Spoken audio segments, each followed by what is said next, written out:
REMA strives to deliver high-quality food. To achieve this, we must store the food at the right temperature, and that requires a lot of energy. So how can we design a more eco-friendly warehouse that maintains the correct temperature for our various products? First, we increase the building's isolation layer, especially around the cold storage.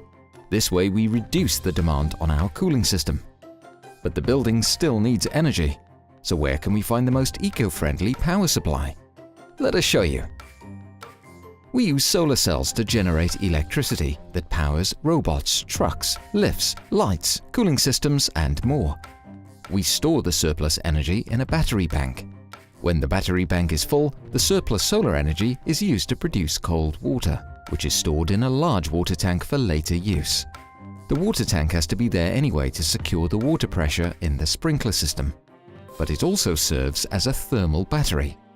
This creates a flexible ecosystem that allows us to produce, store, and retrieve energy whenever we need it. On hot summer days, when the solar irradiation is strong, surplus energy is stored in the battery bank and the water tank. After sunset, the building still requires electricity, which the solar cells are no longer producing. Therefore, we reduce the demand on the cooling system by retrieving thermal energy in the form of cold water stored in the water tank. The temperature in the water tank will then start to increase, preparing the tank for another charge of energy. At the same time, we pull electricity from the battery bank, thus making sure they are ready to be charged by the surplus solar energy the following day. During winter, the energy balance changes.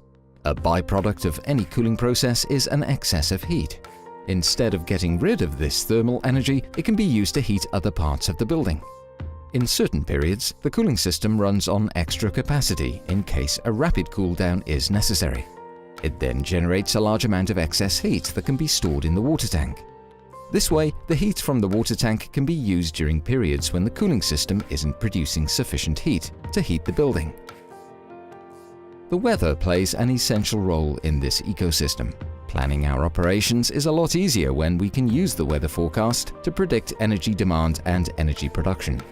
Therefore, our system can check the weather forecast and adapt its energy use and storage accordingly. To sum it up, we call this local energy production, environmental stewardship, efficient storage, intelligent utilization.